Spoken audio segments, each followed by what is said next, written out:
Muito boa noite, bom dia ou boa tarde, dependendo do horário que você vê essa live. Tema de hoje: avivamento. Tema muito sugestivo. E lá vamos fixando o nosso comentário com o tema da nossa live. Sejam todos muito bem-vindos e, por favor, me sinalizem se o som e se o áudio correspondem às expectativas de vocês. Se está travando, se a conexão está boa, se vocês me enxergam bem, se vocês me ouvem bem. Esse é que é o mais importante hoje. Que bom, mais uma semana iniciando com essa live na companhia de vocês. Tô vendo gente boa aí, meu querido amigo Paredão Omar, querido Moacir, tanta gente boa. Graça, grande Rafa Coim, Tarcisando, boa, meu irmão. Tamo junto. Gente, hoje hoje se completam 20 anos de fundação, de abertura de um dos movimentos mais relevantes aqui no Brasil, sobretudo no cenário daquela pegada mais profética, que é o Mevan. O Mevan de Santa Catarina é o movimento que é hoje capitaneado pelo pastor Luiz Hermínio. Hoje se completa um ano de realização do Descende, para o bem e para o mal, aqui no Brasil. O Bahia cai ou não cai, eu não sei, querido. Deus não me revelou isso ainda. E não tô afim de falar sobre isso hoje. É certo que o Palmeiras continua sem Mundial e a gente está com essa pendência profética ainda a se cumprir. Então, creio que ainda não é o fim do mundo, porque um sinal escatológico dessa magnitude não se cumpriu ainda. Então, o Vitória continua sem título brasileiro, o Palmeiras continua sem título mundial, e 51 é no máximo uma cachaça, uma boa ideia, mas não é um título mundial. Então, é muito bom, mas mais uma noite aqui com vocês. Hoje tem uma companhia sensacional. Vou chamar a Ti, faz o sinal logo aí, querido. Meu querido Thiago Limeira. Olha, só gente boa. Marcos Diógenes, Aninha Ramos. Sejam Aê! bem-vindos, Ti. Seja Faz o bem-vindo, meu irmão. famoso Tempo que sinal a do gente recebe essa Ronaldinho, o live, hein? sinal do avivamento. Olha aí. Ou do rolê aleatório. Ei, meu amigo, shalom, boa noite para todos que estão aí. E é uma alegria enorme Seja bem-vindo. dividir esse tempo aqui com você. E hoje também, além do Descent e do Mevan, né? Hoje é aniversário de Marina Silva. Não sei se você sabe, 63 anos de Marina Glórias Silva. a Deus pela vida de Marina Mais uma Silva. evidência do avivamento em 8 de fevereiro. Avivamento pleno. Gente, Tiago Batista é um dos melhores amigos que eu tenho hoje. É um cara que caminha comigo na Líder Armação. É uma bênção na vida de quem conhece. É um cara que é referência em sede, em fome de conhecimento bíblico. É um grande pesquisador. É um cara que conhece tudo sobre Instagram, sobre redes sociais. Ele está, nesse momento, solteiro. Olha aí. Isso é uma informação de uma relevância sobrenatural. E além de ser um amigo, um irmão, uma referência sobre evangelho aqui no Brasil. Nós temos opiniões muito distintas sobre muita coisa, e eu acho que esse debate tem tudo para ser muito legal, sobretudo por conta dessa pauta.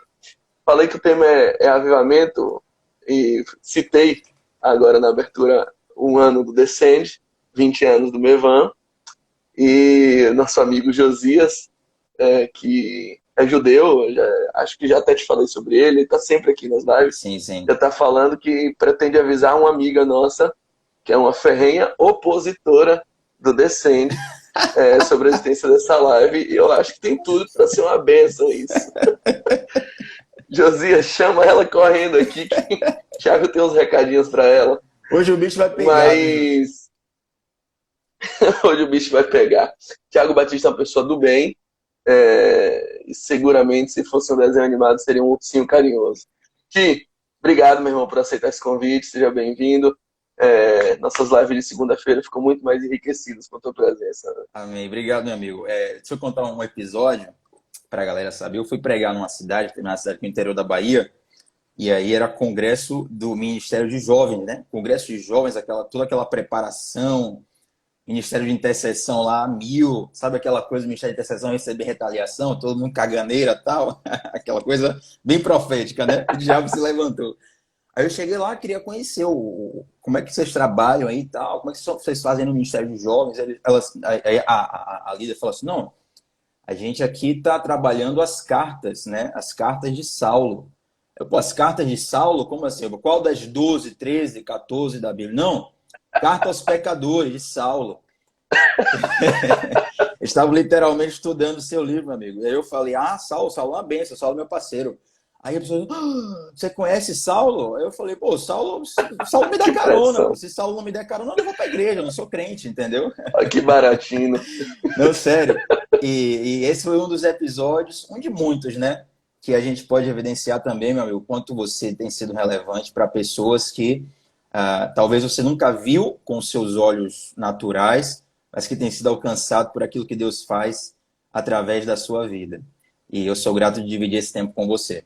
E aí, se vai esperar a amiga de Josias chegar ou não, você que fala aí, a gente está aqui. Não, a gente não espera não. Aqui, Deus fala com quem está presente, meu irmão.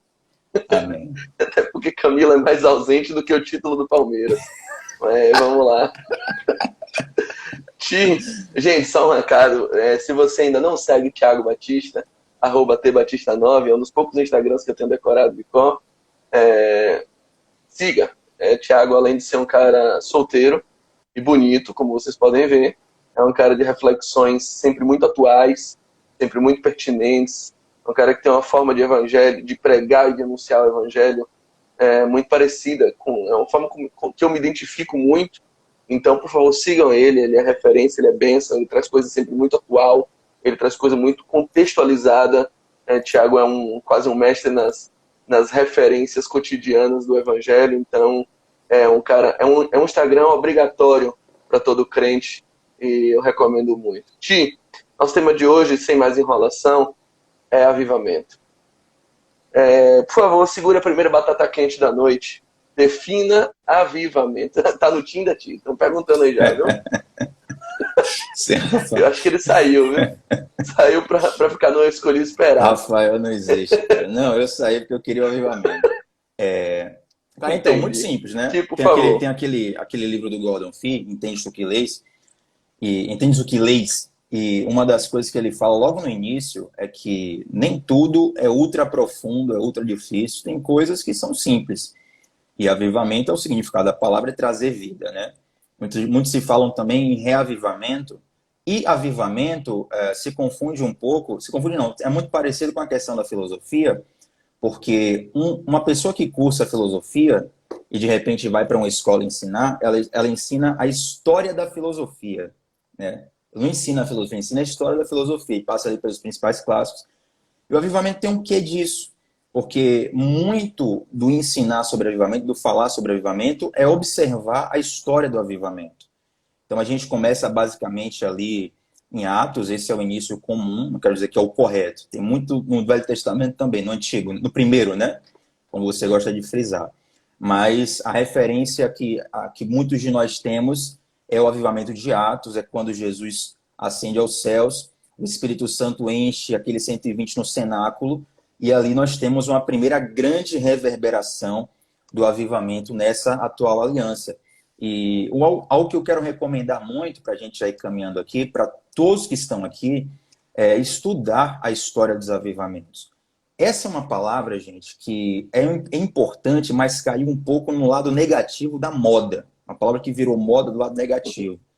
E estudar a história dos avivamentos vai te ajudar a identificar diversos erros e equívocos que aconteceram na história para não repeti-los. Então, a grande verdade é que a gente está sempre aprendendo e podemos começar essa noite, Saulo, dizendo que avivamento é trazer vida.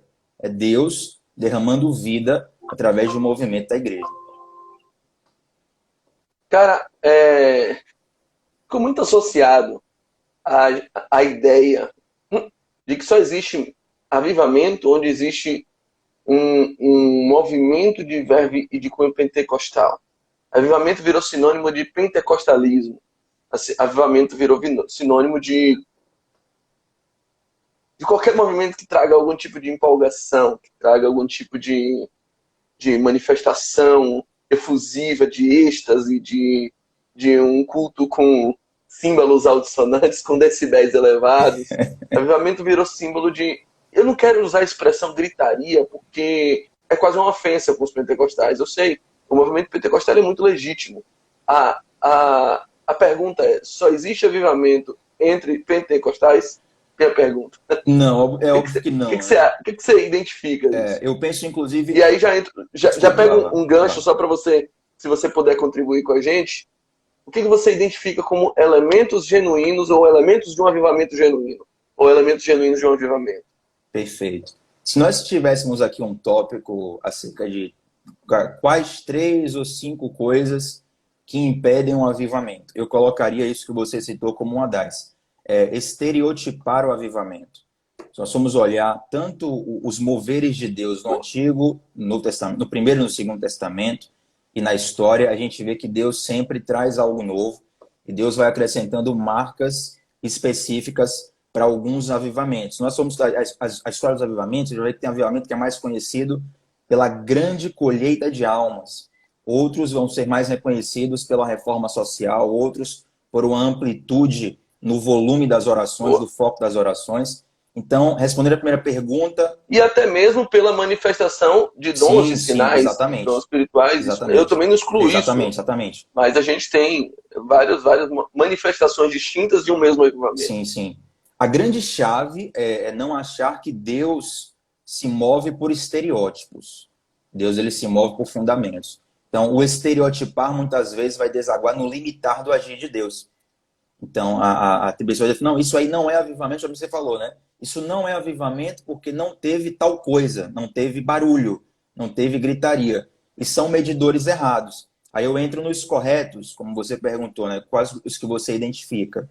Eu posso identificar alguns padrões, e você pode acrescentar também, e até me corrigir se for necessário, Saulo, mas existem alguns padrões que a gente percebe tanto no que está registrado na Bíblia, quanto da história.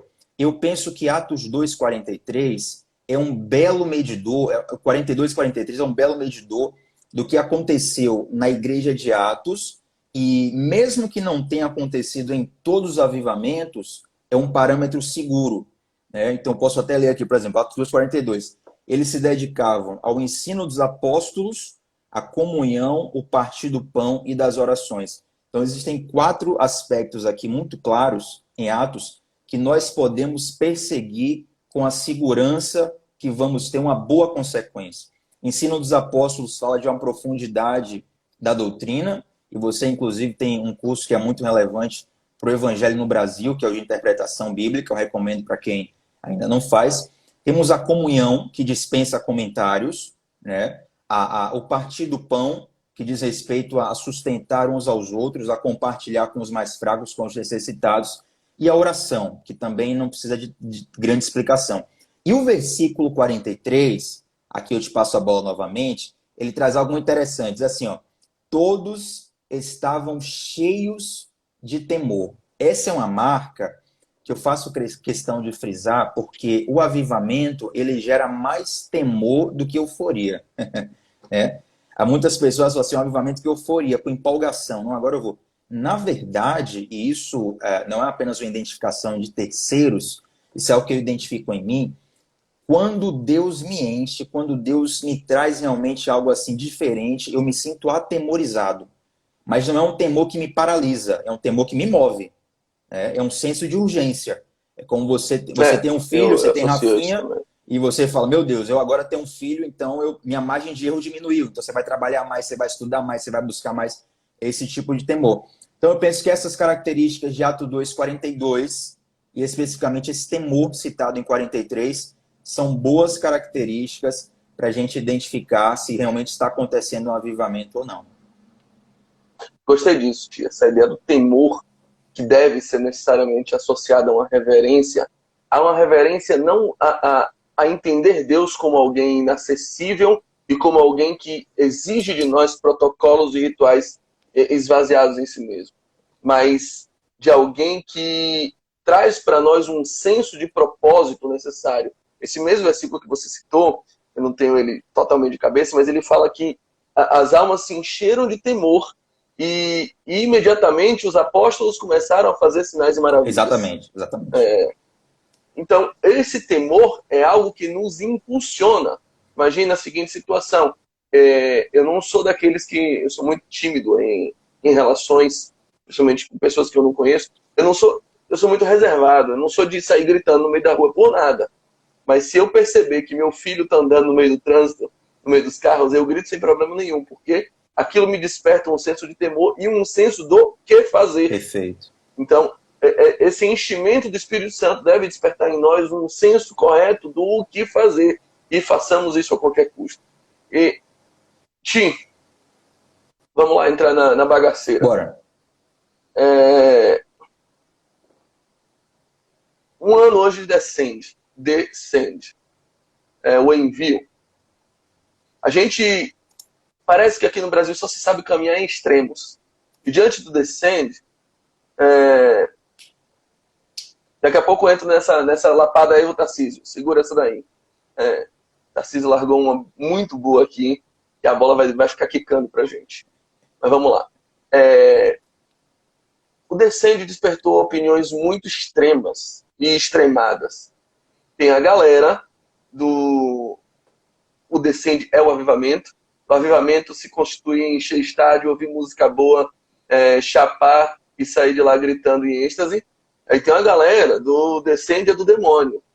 Descende é demoníaco em si e Deus me livre de ir lá, porque isso não tem nada a ver com a igreja. Qual é a relação entre um evento como o Descende? E aí eu sou categórico em dizer, e obviamente você vai concordar comigo, que o Descende não é um avivamento, nem pode ser. Sim. Mas vamos lá, qual é a ligação e que tipo de ligação um ajuntamento como o Descende pode sinalizar, ou mesmo como sintoma, ou como causa, ou como consequência? Que tipo de ligação pode... Sim, vai ficar gravada, tá? Quem perguntou aí, mas vamos lá. Que tipo de ligação isso pode ter com um avivamento coletivo aqui no Brasil? O que você acha? Então, primeiro de tudo, para quem não sabe, eu estava lá no Descende. Até publiquei um vídeo hoje na minha timeline, no Instagram, meu feed, e eu fiz no celular aquele vídeo, não peguei em lugar, não, estava lá. E tem uma outra ressalva, amigo, que eu estava meditando, e sempre sobre avivamento eu costumo ter alguns pensamentos assim isolados, é que uma grande chateação que eu tenho, que aconteceu em nosso país, em outros lugares também, mas está vivendo muitos no nosso país, é que criou-se também o mercado do avivamento. Então, faço essas duas ressalvas. Eu estava lá, apoiando, participando e sendo profundamente edificado e inspirado pelo evento, e também uma outra ressalva, que se criou o mercado do avivamento. Onde tem demanda, tem gente para faturar. Eu penso que essa expressão mercado do avivamento, eu uso ela para englobar toda uma sistemática de práticas de pessoas que estão mais compromissadas em capitalizar em cima de algo do que com a missão. Eu penso que isso feriu muitos corações e fechou muitos corações. Então, muitas pessoas têm ressalvas quando vê um nome ou outro envolvido, ou uma proposta parecida com outra coisa que já a machucou, que já a feriu. E aí tem-se, claro, tem um equilíbrio das críticas que são válidas e tem aquela pessoa que já fechou o coração, sabe? Ela fechou e não adianta você conversar com ela.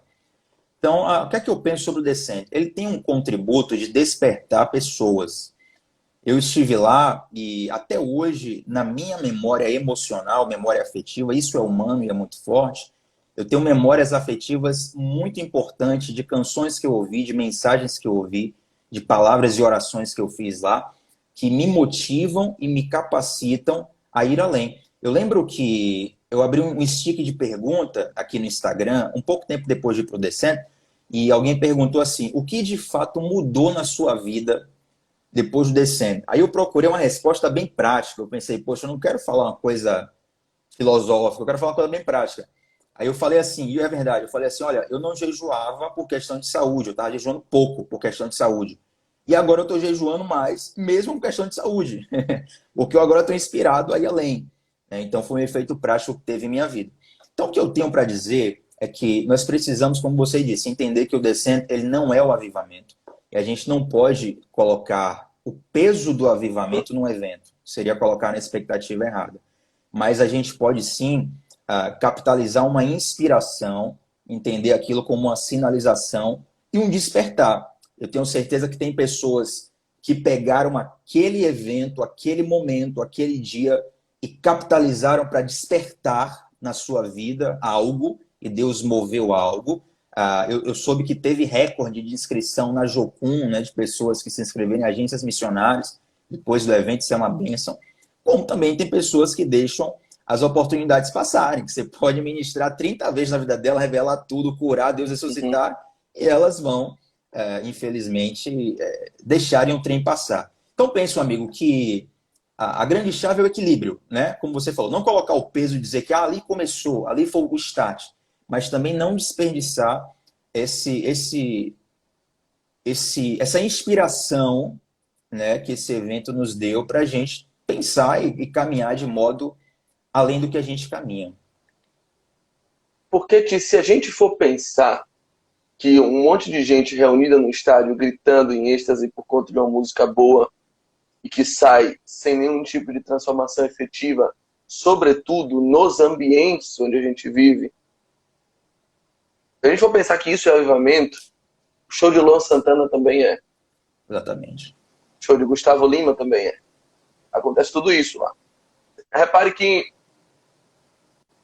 a grande diferença, não uma das grandes, a grande diferença do clamor dos 450 profetas de Baal para o clamor de Elias, naquela apostinha macabra que Elias fez, o Deus que responder com fogo é o que é o Deus verdadeiro. Vini diria que com 5 minutos de oração dos profetas de Baal, ele já perceberia que o fogo ia descer. Exatamente.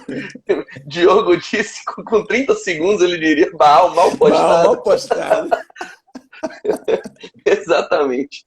E aí começou, e eu acho muito interessante quando o texto fala que os profetas de Baal tiveram êxtase, os profetas de Baal tiveram arrepios, os profetas de Baal cantavam em alta voz, dançavam, apelavam, oravam e viviam êxtases. A grande diferença é que o altar terminou aquele culto, aquela vigília de poder, do mesmo jeito que começou. A grande diferença que fez ser provado que havia um Deus em Israel, e só um Deus em Israel, foi que o altar consagrado ao Deus Yahvé, ao Deus Senhor, invocado por Elias, começou de um jeito e terminou de outro. Não adianta a gente dizer que houve transformação, o altar foi queimado. Não adianta a gente sair gritando, chapando, cantando, deixa queimar, se a gente continua cru. Se o Deus que tira da nossa boca a música do mundo não tira a maledicência. Se o Deus que tira...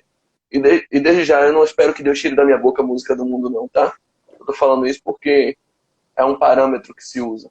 Mas é porque eu não escuto muito músicas de marketing. Então, as que eu conheço são do mundo mesmo.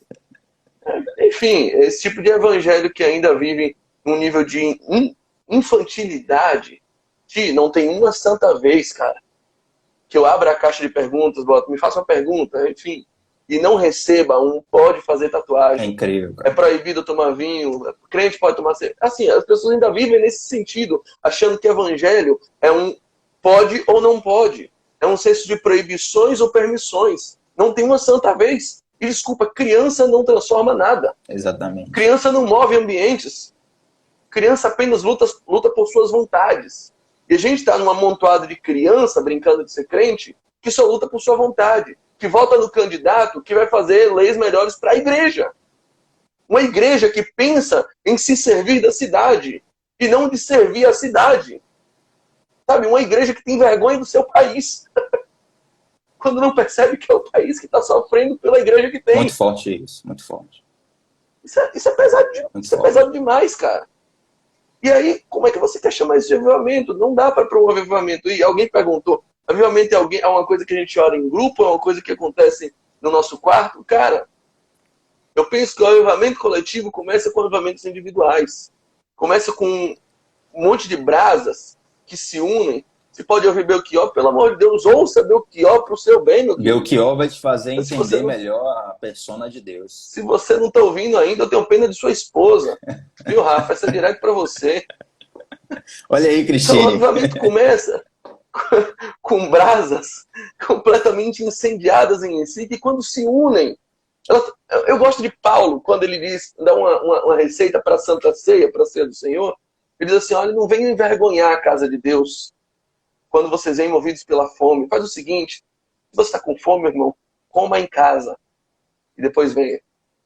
Então, eu acho que o avivamento, ele é a reunião de pessoas que chegam lá bem alimentadas para matar a fome de quem ainda não conheceu esse pão vivo que nós conhecemos.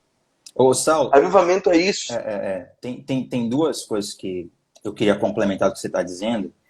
E tem até um texto no meu feed que eu coloquei a seguinte chamada, assim: não espere um avivamento coletivo para viver um avivamento individual, que justamente está falando, né? As pessoas colocam, não, o mundo todo está errado, quando o mundo todo estiver certo, eu vou viver um avivamento, eu vou me consertar. Quando, na verdade, é o avivamento pessoal que vai gerar esse avivamento coletivo. E é interessante você citar Elias, porque aquele sinal que Deus dá através do episódio de Elias, do profeta de Baal, desce fogo do céu, aquele episódio termina numa chacina. As pessoas não percebem. Não é uma coisa assim: glória a Deus, aleluia, uma música bonita, crescente, que vai estourar com a bateria virando. Não, termina numa chacina. Mais de 800 profetas. 800 profetas são 450 de um, 400 de outro. 800 profetas chacinados. 850. E a grande questão é o seguinte: quando o fogo de Deus desce, quando a glória de Deus desce, algumas coisas vão ter que ser chacinadas da nossa vida. E se essas coisas não forem chacinadas, não adianta você ir para um evento, uma conferência, e aquele shaba, né, aquele xerê que desce ali, ele não transforma a sua rotina de masturbação. Ele não acaba. Você continua acessando os mesmos sites, né? Aquele impacto que você teve ali não te levou a perdoar o seu pai que te abusou emocionalmente, a sua mãe que errou com você. Isso aqui é muito forte. Se a gente não tiver, se essa descida de fogo não for concluída com a chacina de vícios espirituais, de vícios emocionais, de pecados, de coisas que a gente protege, a coisa não foi completa. E para te passar a bola de novo, Saulo, tem até algo sobre isso, só para não ficar longo, mas eu gostaria de citar, e que me gera muito temor quando eu oro sobre avivamento, por fogo, por glória. Eu tenho sério, gente, tenho muito temor quando eu oro para Deus desce com sua glória aqui. E eu falo muito isso, mas eu falo com muito temor. Porque quando a glória de Deus desce, desce a presença, e com a presença desce o juízo. Então, certa vez eu estava orando e Deus falou com o meu coração: mas será que se a minha glória descer e o meu juízo for trazido a casa, quem vai sobrar? Não estou aqui dizendo que ninguém sobra, mas eu comecei a pensar naquilo. E a glória, ela traz juízo em algumas coisas dentro de nós que vão ser queimadas no fogo. E o fogo, ele aprimora algumas coisas e destrói outras. A gente tem que ter total consciência disso. E o avivamento traz esse choque profundo pessoal, que te leva justamente a ter um avivamento pessoal. Você não espera o coletivo. Aí me perguntaram numa caixinha de figurinha, Saulo, quando o avivamento vai chegar? Aí eu falei: olha, se vai chegar, se for pelos correios, eu não sei quando. Mas eu já estou vivendo de modo avivado aqui. Pelo menos eu estou tentando, né? E é justamente o que você citou. A gente precisa ter um senso de responsabilidade pessoal acerca do que Deus está clamando muito fortemente. Tiago é daqueles que só sabe cantar e só conhece Hillsong, Bethel. E eu não sei se Bethel é aquela margarina que a margarina Bethel. Mas enfim. Meu Jesus, eu sei que Tiago é dessa geração, mas eu, particularmente, sou da geração Vencedores por Cristo. Cantei Voz da Verdade. Vencedores por Cristo. Mas a verdade é punk também, eu gosto. A Vencedores por Cristo cantava um louvor que eu canto pra Rafinha desde que ele estava na barriga. E dizia: a começar em mim, quebra corações, para que o teu corpo cresça assim rumo à perfeição. É um louvor que eu ouvia muito desde criança. E sempre cantei para meu filho, e eu acho que ele faz muito sentido naquilo do senso de maturidade que o avivamento requer. Avivamento é aquilo que, em primeiro lugar, quem faz é Deus. Perfeito. Avivamento é aquilo que Deus faz quando Ele quiser. E o máximo de resposta que a gente pode dar para Deus é: Deus sabe. Deus olha para um país que parece mais um abismo, um buraco só de morte e de ossos sequíssimos, e pergunta assim: ei, pode esse país ser novamente avivado? Podem esses ossos sequíssimos tornar uma citou a roseira aí, como a roseira em flor, espero só. Rapaz, boa, meu paredão, você é o cara. Chega, eu me arrepiei aqui. Volta o mar. Volta, mas pelo amor de Jesus Cristo, uma volta pro meu Bahia.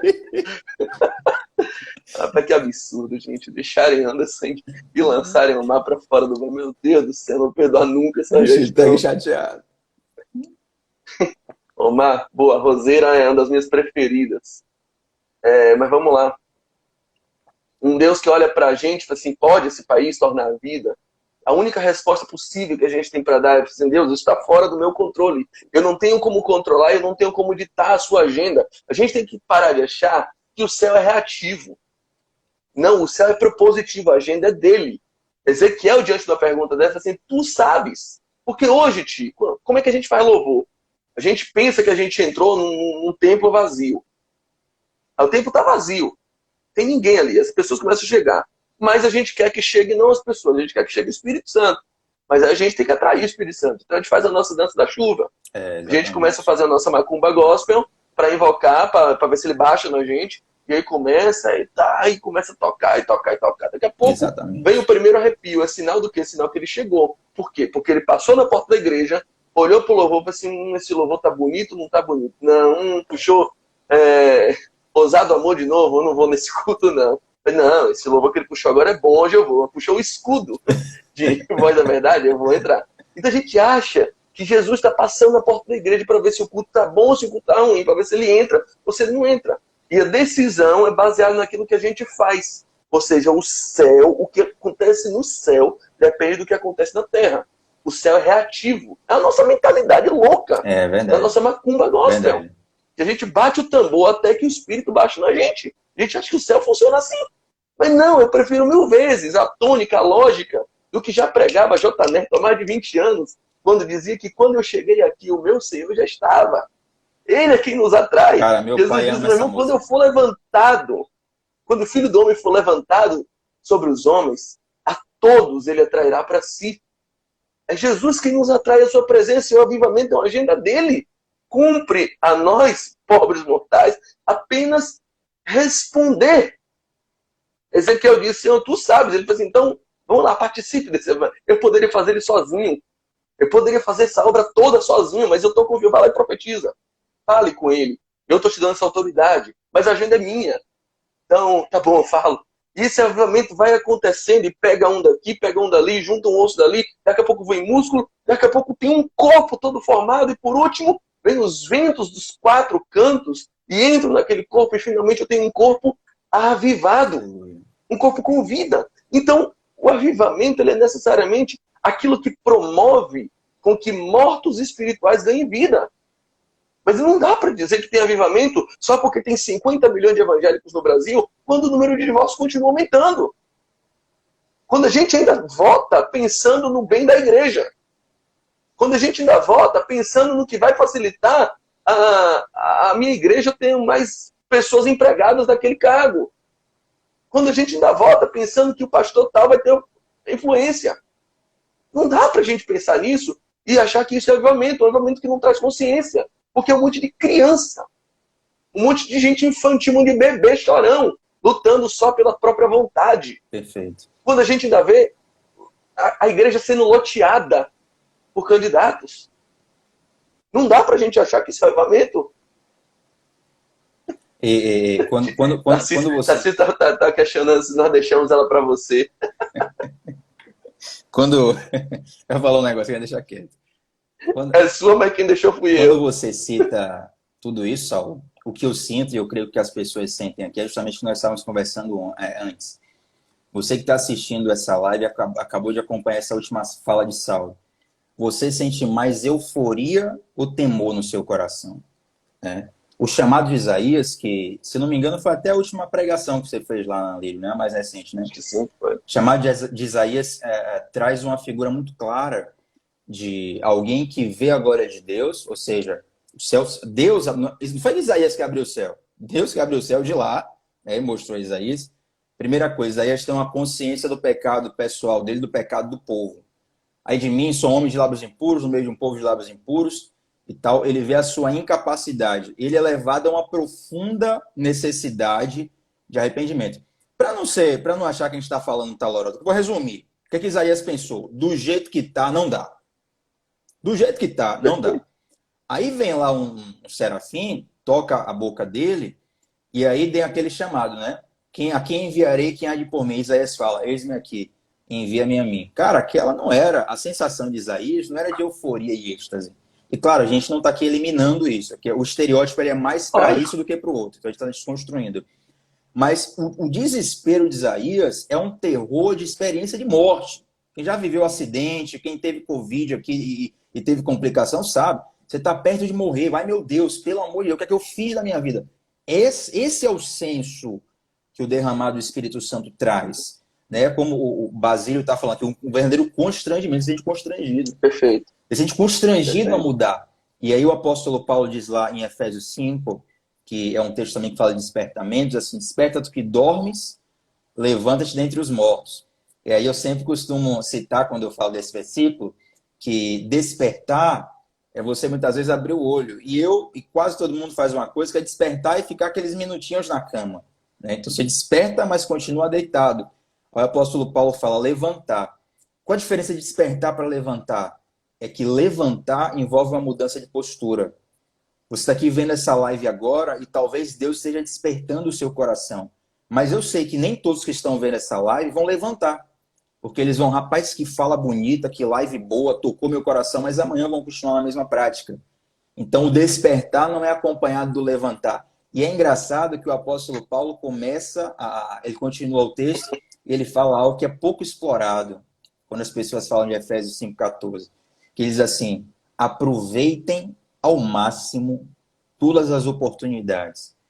Eu acredito, Saulo, que uma métrica inteligente para nós medirmos avivamento é o senso de urgência que a igreja tem acerca da mudança que ela precisa ter. A mudança na qual ela precisa viver. Enquanto esse senso de urgência está diminuto, há de se questionar se há realmente avivamento. Quando o avivamento chega, querido, quando algo acontece, o seu senso de urgência vai elevado nas alturas. Eu preciso abandonar esse pecado agora. Eu preciso pedir perdão a fulano agora. Eu preciso amadurecer agora. E aí, Saulo, você deve passar muito por isso, porque eu sei que você é um grande mestre. E eu tenho muito essa sensação quando ouço pregações suas, né? Eu assim, cara, me ensina mais aí, porque estou aqui há 30 anos, 50 anos, 60 anos, ninguém me ensinou isso até agora. Então foi gerada uma urgência, né? Os meus olhos se abriram, as escamas caíram. Eu preciso. E aí o que a gente traduz no evangeliquez de fome e sede, né? Deus está dando fome, está dando sede. Porque agora você percebeu, eu não tenho mais tempo a perder, eu não posso viver na ditadura da futilidade. Eu não sei quem foi que disse, rapaz, isso. Agora eu não sei. Acho que foi Diogo ontem, o pastor Diogo ontem falou uma pregação. Ele disse, o maior problema da nossa vida é a futilidade. E quando a gente recebe um toque de Deus, eu acredito profundamente que Deus ele nos permite ter uma métrica apurada do que é fútil e do que é necessário. Mas continue aí, meu amigo. Largue o doce que eu vou tomar um gole de água. É porque você falou em futilidade, Albert Lucas veio com o BBB aí na história. Foi profético. Eu acho que uma das principais razões é o seguinte. Eu gosto quando Paulo diz assim, eu ainda sinto dores de parto até que Cristo seja formado em vós. O desejo dele é de ver Cristo sendo formado num povo. Cristo formado num povo não é simplesmente um monte de gente aceitar Jesus. É um monte de gente alcançar a maturidade de um filho maduro como Jesus.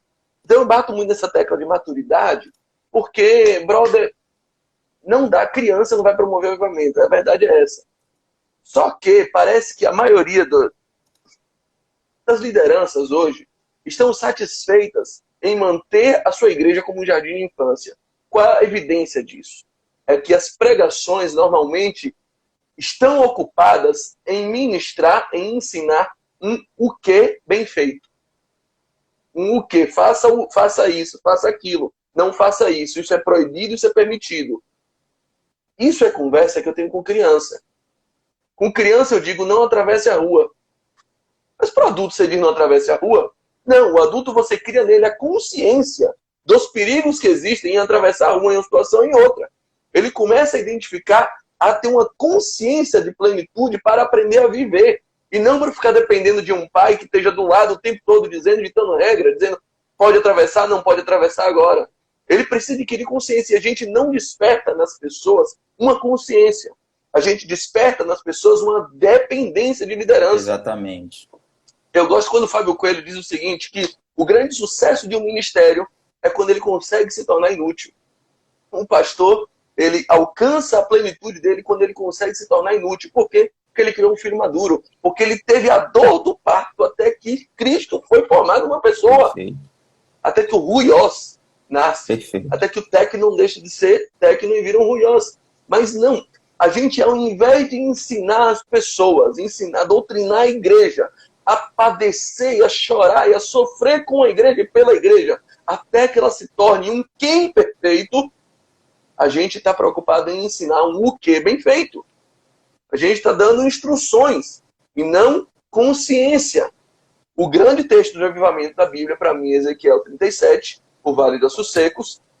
A plenitude daquele texto, o píncaro, o ápice, o clímax daquele texto, a realização da agenda profética de Deus, é quando tem um corpo formado com vida. O osso vira corpo. É isso que é avivamento. Quando o osso, quando o resquício, quando a sequidão, quando a podridão pecaminosa, a coisa mal cheirosa, ela se torna um corpo. Com consciência, com vida, com espírito. Perfeito, perfeito. Mas a gente não está preocupado com isso. E desculpa, é difícil a gente viver um pleno avivamento se ainda tem pessoas que estão o tempo todo preocupadas se pode fazer tatuagem ou se não pode. Olha, muitos... Se tomar cerveja, tomar vinho é pecado, não é, sabe? É uma preocupação de criança, de imaturidade. Sim, sim. E a gente ainda está preocupado com quem vem na próxima conferência. Sabe? Essas preocupações maiores da igreja. Se eu vou fazer um acampamento, se eu vou fazer uma conferência, se a minha conferência vai bombar mais do que da outra igreja. Não. A gente ainda está nessa pequenez. Nessa coisinha nessa pequenez, exatamente. Nessa infantilidade, que não promove nenhum tipo de avivamento. Tarcísio fez uma pergunta interessante e é importante a gente pensar sobre isso. A base bíblica para um avivamento ainda nos tempos de hoje, Tarcísio defende, por exemplo, que a descida do Espírito Santo foi ato único. Ato em atos. E que ele questiona isso. E o que você acha sobre isso, Thiago? Ato único e perene ou ato único e parou? Pois é, pela fala dele parece um ato estanque, um ato exaustivo em si. Como é que você vê isso à luz da Bíblia? Você vê um avivamento ainda nos últimos dias? Você vê uma agenda escatológica para Deus marcada por um grande avivamento no final dos tempos? O que você acha? Sim, então vamos lá. Está se dizendo que desceu e ficou. Então seria, no caso, perene, né? Para comentar a última fala sua, Saulo, eu entro na resposta. Você citou Ezequiel 37, o Vale dos Ossos Secos, que é um texto muito relevante para citar, para ensinar sobre avivamento. E tem duas figuras muito claras ali. A figura A e a figura B. A gente está falando de impedimento, não, né? Aqueles radialistas Isso citou Armando Oliveira. Sociedade, a figura A e a figura B. Mas assim, muita gente quer reviver os ossos secos, mas não querem ir para o Vale de Ossos Secos. E eu sempre costumo citar que Deus, ele não enche lugares, ele enche pessoas. Não faz sentido Deus encher uma sala vazia. Deus enche pessoas e leva pessoas a lugares que possam estar vazios, possam estar carentes. Então existe um hiato entre muitas pessoas que clamam pelo levantar desses ossos secos, mas não entendem que eles são o meio para que esses ossos secos sejam levantados. E eu não esqueci tua pergunta não, Saulo, mas só para citar, essa semana, isso acontece direto, mas essa semana aconteceu mais, com frequência. Essa semana algumas pessoas chegaram para mim e falaram assim, Thiago, eu conheço uma pessoa que eu preciso que você fale de Jesus para ela. E aí eu dei uma resposta, assim, claro, com toda a educação do mundo, mas para resumir, eu citei assim, eu falei, olha, o mesmo Deus que habita em mim, habita em ti. E eu sempre faço Quase questão uma. de frisar. É um. Não é aquela. Namastê. É tipo Deus que isso. habita em mim, cumprimento Deus que habita em mim. Tipo isso. E aí eu falei assim, e isso é o que serve para todo mundo que tá aqui na live. Você conhece pessoas que eu não conheço, que Saulo não conhece. Você tem acesso a lugares que Saulo não chega, que eu não chego. Nesses lugares, o instrumento de Deus é você. Então tem muitos perguntas, Thiago, você é uma pessoa de Deus, eu quero que você fale para fulano. Não, não, não, não, não. Deus quer levantar você para falar com fulano. Deus não está à procura de um grande influenciador. Deus quer que a igreja influencie. E você é essa igreja, onde você está. Então, Saulo, falando sobre a pergunta, né? Que eu já esqueci qual foi. Se tem uma agenda escatológica Pronto. bíblica para um avivamento no final Sim, dos tempos. eu creio que sim. Eu particularmente sou um entusiasta como que eu posso falar? Daquela vertente das duas chuvas, né? A serôdia e a temporã, que vão se traduzir historicamente no primeiro grande derramar, que é o de Atos 2, e no último grande derramar, que é o avivamento dos últimos dias. Eu sou entusiasta disso. Mas para a gente não entrar também, passar 30 minutos explicando isso, eu penso que sim, o avivamento é sempre um tema atual, porque sempre existirão mortos que Deus tem interesse em ressuscitar, inclusive dentro da igreja. Sempre existirão mortos que Deus tem interesse em ressuscitar, inclusive dentro da igreja. Então eu penso que por nós diminuirmos avivamentos a movimentos midiáticos, talvez a gente entenda avivamentos como pausas, né? Tá tendo, não tá tendo, tá tendo, não tá tendo, tá tendo, não tá tendo. Uhum. Mas o coração de Deus está constantemente pulsando por derramar vida sobre mortos. E nesse aspecto, o avivamento sempre foi, sempre é e sempre será uma pauta atual. Aí eu concluo, Saulo, dizendo o seguinte, Thiago, então como é que você explica que um lugar parece haver mais mover do Espírito e outro lugar parece haver menos mover? Muito simples. É o nível de resposta que nós damos. A palavra de Deus fala da parábola do semeador e Jesus cita, né? Se vocês não entenderem essa parábola, vocês não vão entender nada. E a parábola do semeador fala de um semeador que sai para semear, e a semente é a palavra, e aquela semente tem 25% de frutificação. Ela cai em 4 tipos de solo, só um solo frutifica. Então, existe sempre solo a ser semeado, a ser germinado. Alguns solos vão frutificar ou não. Então, você olha assim para um avivamento de Gales. O semeador é o mesmo e a semente é a E é mesma, né? mesmo, Só que muda o muda o sol. coração. Eu falei isso no discipulado semana passada, inclusive. Né? E o Legal. que muda, o que a gente vê, por exemplo, avivamento de Gales, avivamento da Coreia, avivamento Azusa, Atos, enfim, toda a história, Escócia, a gente vê que naqueles lugares houve uma resposta, uma cooperação ao que Deus está fazendo. Sabe uma oração, compartilhar com a galera aqui, uma oração que eu sempre faço antes de ministrar louvor, lá com a banda, falando isso que a banda que está conosco sabe. E quando eu prego também Uhum. faço isso. Eu falo assim, Senhor, não nos permita atrapalhar o que o Senhor quer fazer. Sabe? Sempre falo isso também. Não nos permita atrapalhar. E a gente usa muita expressão assim, Senhor, me usa, me usa. E tudo bem, eu entendo o que as pessoas querem falar, mas a gente precisa ter o entendimento de cooperação. A gente faz cooperar com o que o Senhor está fazendo. Deus, como você falou, Saulo, Deus ele já tem uma agenda. Deus não está sentando numa mesa pedindo novas opiniões. Deus não quer um brainstorm nosso, porque ele está precisando. Não, não, ele já tem uma agenda. E alguns corações se alinham com essa agenda, por se alinhar com essa agenda, por entender mais o coração de Deus.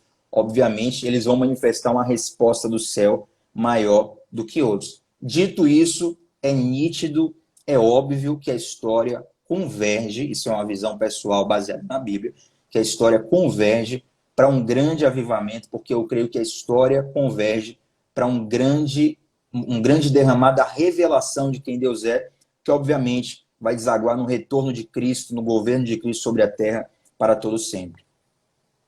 Eu creio da mesma forma, Ti, e meu sentimento advém primeiro da profecia de Joel 2, que é apontada em Atos como cumprida em Atos 2, mas que eu entendo não satisfatoriamente cumprida, não integralmente cumprida, até Iniciada, porque né? Iniciada. iniciada. Até porque você vai ver o final de Joel 2, eu estou sem Bíblia aqui agora, mas ele vai falando que ele vai mostrar nos prodígios no céu e na terra, sangue, fogo, colunas de fumaça, o céu se converterá em trevas, o sol se converterá em trevas, a lua se converterá em sangue. E aí ele diz assim, antes, isso tudo acontecerá antes que venha o grande e terrível dia do Senhor. A referência dele é antes do dia do Senhor. Então, há ainda um mover imediato, ao meu ver, antes do grande dia do Senhor. A mesma coisa você vê na construção da parábola do trigo e do joio. Jesus está falando de um plantar, mas ele encerra falando com uma cega, com uma colheita que vai ser realizada. E essa colheita só acontece na plena maturidade do trigo e na plena maturidade do joio. Quando o joio é cada vez mais joio, quando o trigo é cada vez mais trigo. Perfeito. Então, Perfeito. é o momento da cega. Perfeito. Então, eu vejo muito claramente um período de uma profunda apostasia, de um profundo afastar, de uma profunda negação de Deus, uma profunda afronta, uma copiosa afronta ao Espírito Santo, em paralelo aos melhores dias da igreja na Terra. Existe Há um avivamento claríssimo, onde o trigo atinge a maturidade e é cada vez mais trigo, cada vez mais visível enquanto árvore plantada pelo Senhor. Então, aí, o anjo percebe, opa, chegou a hora. Chegou a hora e só Deus tem essa agenda. Assim, não dá para tirar antes, não dá para querer fazer essa separação, não dá para a gente sair condenando antes, mandando esse para o inferno, esse para o céu antes, porque só Ele conhece o sinal da maturidade e a gente vai acabar misturando. Mas quando esse sinal chega, essa plena maturidade, aí chegou a hora da cega, chegou a hora de fazer a separação e a colheita. Jesus vai emendar algo que é em outro contexto, mas eu gosto de aplicar também isso, é significativo dizer o sujo se surge cada vez mais. E o limpo e o santo se santifique cada vez mais. Você falou sobre essa ideia de cooperação. E avivamento tem muito a ver com isso, com essa cooperação. Toda a agenda escatológica, toda a agenda profética, o avivamento é uma coisa que Deus podia fazer sozinho. E se ele quisesse, se o foco dele fosse fazer uma obra perfeita, ele não precisava chamar a gente. Com certeza. Ele fazia só. Não precisava de mim para fazer alguma coisa. Sabe? Quando um pai chama um filho para lavar um carro, a última coisa que ele espera é um carro bem lavado. Não está pensando no carro bem lavado. Ele levava no lava-jato, ele mesmo lavava.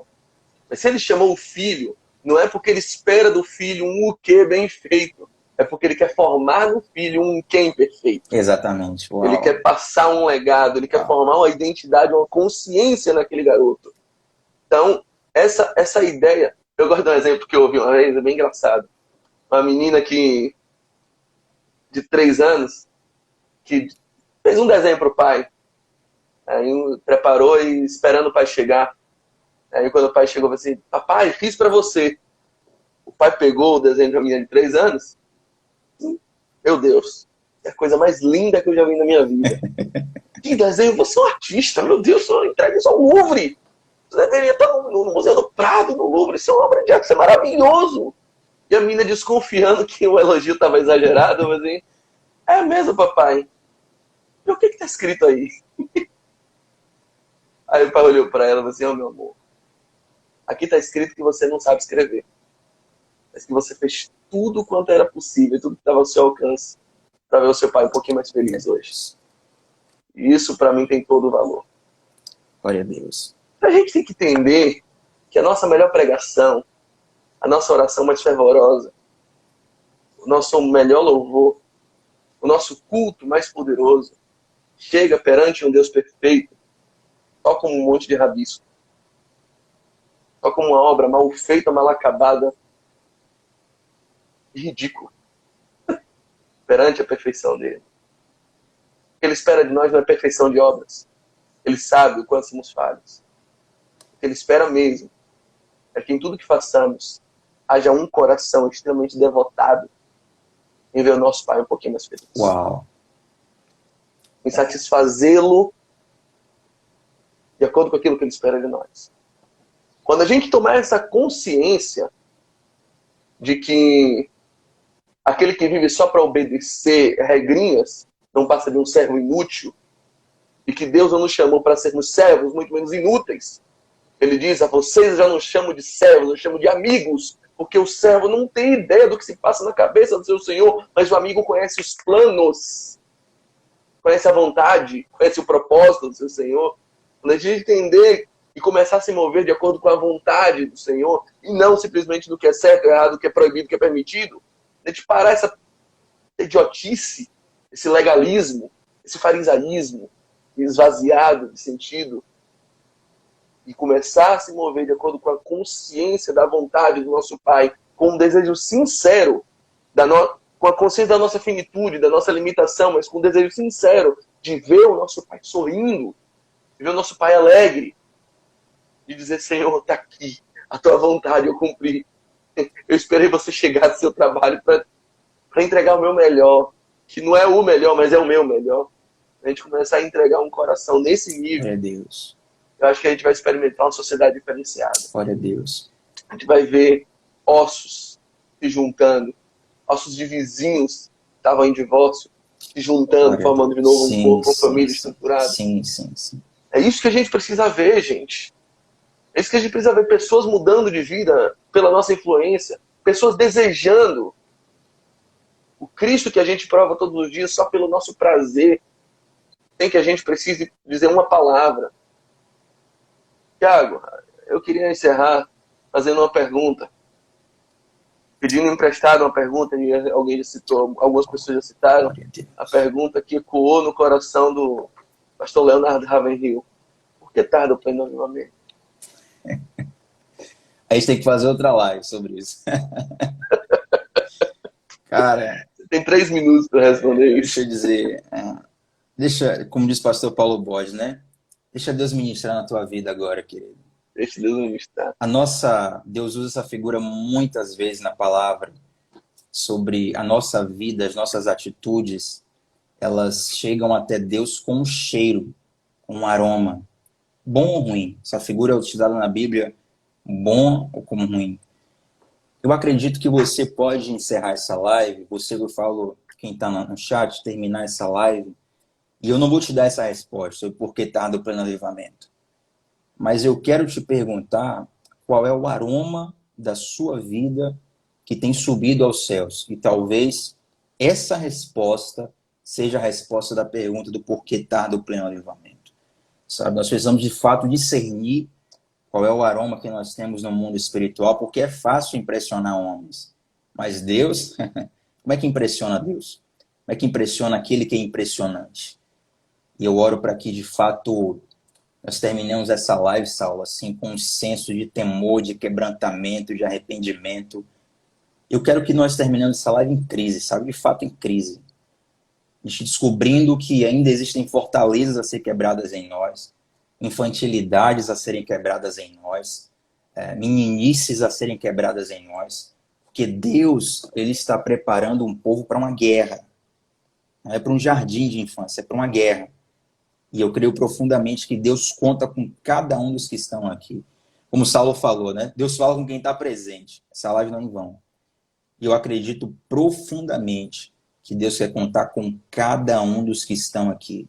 E eu tenho certeza que o aroma que você exala para cima e chega até Deus é o aroma que você exala na horizontal também, para os homens. O que você exala na vertical, você vai exalar na horizontal. E eu oro para que o pleno avivamento não tarde. Né? Eu não oro por um avivamento completo. Eu sei que ele não vai existir. Pessoas continuarão a ser condenadas, joios continuarão a existir. Mas eu tenho certeza que Deus quer amadurecer o trigo que ele plantou. E, meu amigo, eu quero ser esse trigo, sei que você já é esse trigo. E eu oro para que quem está aqui acompanhando essa live conosco possa ser esse trigo a ser amadurecido por Deus, para que nós, de fato, possamos ser a resposta que essa geração precisa. Sim. Uma coisa que eu já falei com você uma vez, e é a minha última consideração sobre isso. E eu acho que avivamento e maturidade tem tudo a ver uma coisa com a outra. Desde a concepção escatológica, profética, O trigo maduro é o trigo que é o símbolo do avivamento também. Sim. A experiência que eu tenho é que você conhece meu sogro, a figura ímpar, seu Walter. Walter, que é o nome do meu pai, né? Também. Pois é, e Walter é o meu pai hoje. Meu pai faleceu há um ano e é um pai para mim. Meu sogro é um grande amigo, mas é uma figura bem excêntrica. Ele é um homem que foi muito devotado à família a vida inteira, nunca faltou nada nos filhos. Chegou um momento da vida dele, Tio, que ele teve uma depressão muito forte. Ele padeceu de depressão e ficou realmente mal mesmo. Ele sempre foi muito preocupado com a esposa. Assim, se ela chega tarde, aí, cadê você? Tá tudo bem? Ela morou 2 anos, 3 meses e 10 dias no Rio de Janeiro. Essa conta exata, porque a gente era noivo. E eu contava todo dia que ela ia chegar. Tava esperando, hein, negão? Mas... Poxa, Maranata, hora volta, Ana. Hora volta. Maranata, né? Olha aí. Era profético, eu não sabia. E é o nome da igreja que a gente era na época, né? Igreja Maranata. E seu Walter ligava sempre, era extremamente preocupado, tá faltando alguma coisa, tá tudo bem e tal. Mas aí quando ele adoeceu, ele parou com isso. Ele se fechou numa ostra ali, numa casinha, e não ligava mais, não manifestava mais preocupação, deixou de ser carinhoso como ele sempre foi. E minha esposa começou a sentir falta disso. Ela comentou comigo: Saulo, olha, tô sentindo muita falta do meu pai. Ela dizia: eu me sinto órfã. Eu hoje me sinto órfã.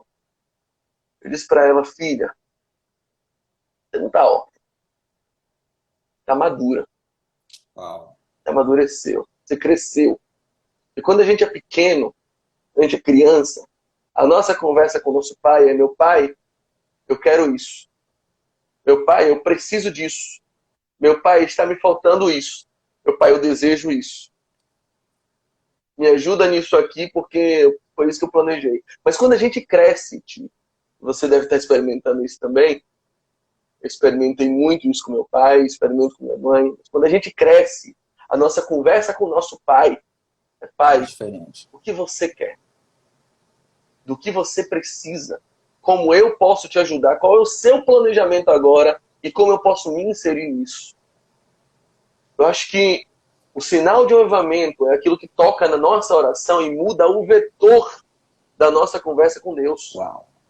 Ao invés da gente encher a caixinha de Deus, a caixinha de pergunta dele com eu quero, eu preciso, meu plano é esse, e a gente achar que fé é convencer Deus a satisfazer os nossos sonhos e planos megalomaníacos, a gente achar que fé é ensinar Deus a ser Deus por meio da nossa oração, porque ele de fato não está vendo que minha mãe está doente, ele não está vendo que eu estou desempregado, Deus não sabe disso, então eu tenho que ensinar ele a ser Deus.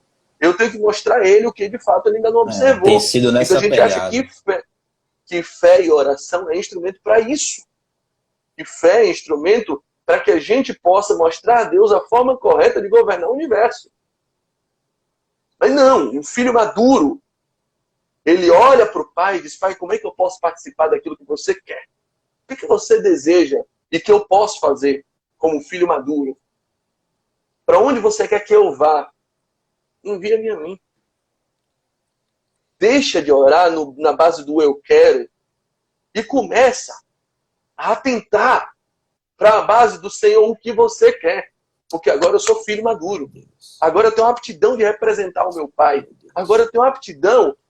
E é importante que a gente possa chegar no nosso trabalho, na nossa família, e dizer: gente, quem está aflito aí, calma. Deus chegou. Deus chegou, calma, estou aqui. O pai está on, queridas. O espírito de Cristiano Ronaldo em nós vai dizer: eu estou aqui, calma. Glória a Deus. E não precisa ter medo, porque já não sou eu mais quem vivo, é Cristo que vive em mim. A gente precisa ser um instrumento de transformação que a gente ora tanto que aconteça. A gente tem que começar a pedir a Deus para eu ser a resposta da minha própria oração. E aí a gente começa a experimentar um avivamento. Muito forte. Um avivamento que de fato traz mudança, que traz vida onde havia morte, que coloca um caminho no ermo, coloca um rio no deserto. A gente precisa ter essa maturação. E maturação é mudança de vetor. No nosso relacionamento, na nossa cosmovisão, na nossa espiritualidade, na nossa fé. Fé não é aquilo que te dá a persistência para fazer com que Deus compreenda e realize o seu plano. Fé é aquilo que te dá consciência, confiança e resiliência para que nós possamos executar os planos de Deus em nós. Uau, perfeito. Glória a Deus. Não dá para a gente achar que fé é essa teimosia que a gente dá de pensar positivo, de internalizar alguma coisa, pedir até acontecer. Fé não é aquilo que torna Deus refém dos nossos sonhos. Fé é aquilo que nos atrela ao propósito exclusivo dele. E a gente possa ver isso. O que eu acho, essa seria a minha resposta, é por isso que tarda o pleno avivamento. A gente ainda tem uma nação que é, infelizmente, mal abençoada por uma igreja infantil. Por líderes que ainda proíbem ovelhas de ir na outra igreja para não perder. Acontece, viu? Acontece muito. De líderes que pega o Lázaro que acabou de ressuscitar e amarra ele todo. Enquanto Jesus diz, ele acabou de ressuscitar, filho, desamarra. Tira tudo que prende ele. Desata esse camarada, porque ele nunca foi livre na vida. Ele agora precisa de liberdade, mas não, a gente achou, ele acabou de ressuscitar, a hora de prender. Uau. A hora de dizer um monte de não pode para ele. Isso ainda faz violento, evangelho assim. Isso é violento. Uau. A gente ainda faz evangelho assim. A gente acha que o que prende uma ovelha dentro do aprisco é a cerca e não a qualidade do pasto. Então, se eu fosse responder por que tarda o pleno avivamento, é porque nós temos uma irmãzinha que ainda não tem peitos. E o que se fará quando se pedi-la em casamento? Como diz Cantares, Salomão. Deus não vai casar com a criança. Jesus não vai casar com a criança. Que, graças a Deus, nosso noivo não é pedófilo. É hora de crescer. E quando o trigo cresce, quando a noiva cresce, é porque são chegadas as bodas do Cordeiro. E chegado o pleno avivamento. Amém. Tim, Amém. Saulinho, isso era tudo que eu tinha para dizer. já passou de 1 hora, né? Passou? Já Então passou. vamos até meia-noite. Não, brincadeira. Mas deixa eu aproveitar que a live não vai cair. Deixa eu contar algo que vai ser o meu fechamento. Também choro e encerra aqui. E é uma experiência pessoal. E certa vez eu estava orando a Deus, pedindo a Deus assim, Deus me dá uma... Me faz ser resposta para essa geração e me dá uma resposta. Uma oração bem geral.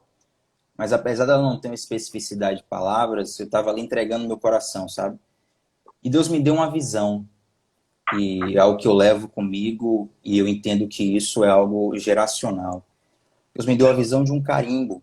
Inclusive, eu estava estudando Oséias quando Deus me deu essa visão. Toda vez que você prega em Oséias, eu lembro dessa visão. E Deus me deu a visão de um carimbo. E eu perguntei ao Senhor, né? O que é o Senhor quer dizer com isso? Um carimbo. E Deus falou assim, filho, um carimbo, para ele marcar, ele precisa estar encharcado. Você pega um carimbo seco, ele não marca. Você primeiro encharca o carimbo em um lugar e depois você coloca onde tem que marcar. E e o que isso quer dizer? Para que você experimente realmente o que você está pedindo em oração, a sua geração e você precisam estar encharcados na minha presença, encharcados em quem eu sou, encharcado nesse rio. E uma vez encharcados no rio, vocês poderão de fato marcar uma geração.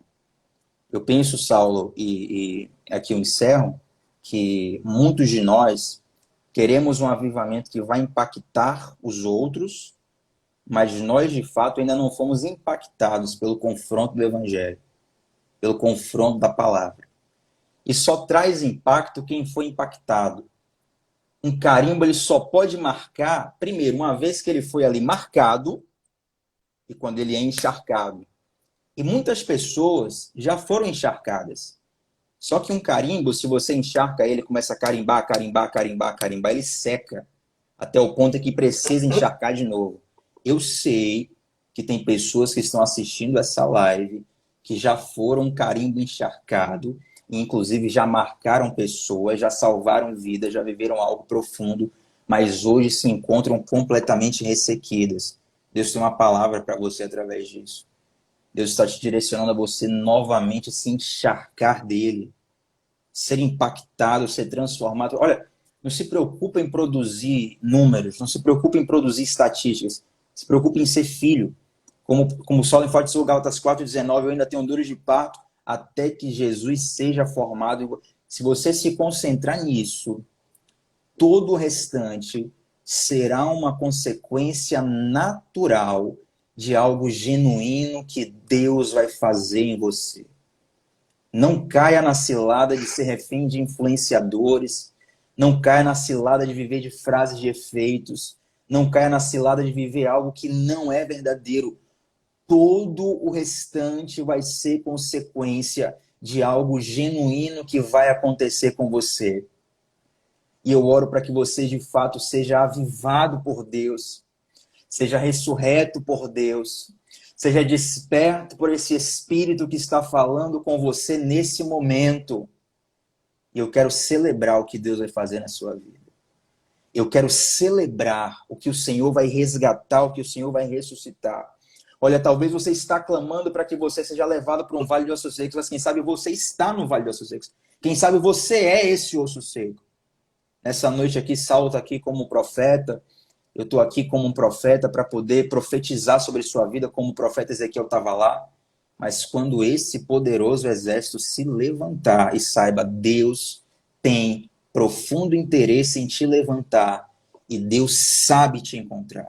E quando Deus te encontrar, saiba que Ele não está apenas te salvando do inferno. Ele tem algo muito profundo para fazer em você e através de você. Saulo, meu querido, muito obrigado por compartilhar seu coração. Chico, Muito só uma obrigado por esse coisa. contributo. Antes da gente se despedir, você estava falando de eu aí trazendo algumas coisas pro meu coração e algumas lembranças bem pesadas. Precisar de se encharcar é algo muito, muito real antes de querer carimbar alguém, sabe? Você sabe, não foi uma nem duas vezes que eu dividi minha história com você, história de vida. Eu sempre tenho a mesma piada, sempre repito, de que eu não nasci na igreja porque o hospital tinha mais estrutura, mas tendo nascido no hospital, em poucos dias eu estava dentro da igreja, fui criado assim. Tiago, eu nunca me desviei. O meu testemunho é de alguém que nunca levou nem um dia de disciplina. Eu nunca fiquei no banco na minha vida. Eu prego desde 14, 15 anos de idade. Estudo dentro da igreja.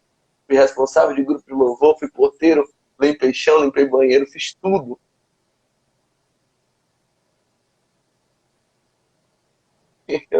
Houve um tempo da minha vida que eu comecei a ouvir aqueles testemunhos, cara. Os caras que iam falar sobre as experiências e diziam, olha, como um amigo nosso, eu tinha semana, era 4 mulheres por semana, tive tantos carros, vivia em baladas e não sei o quê, e era 2 mulheres por noite.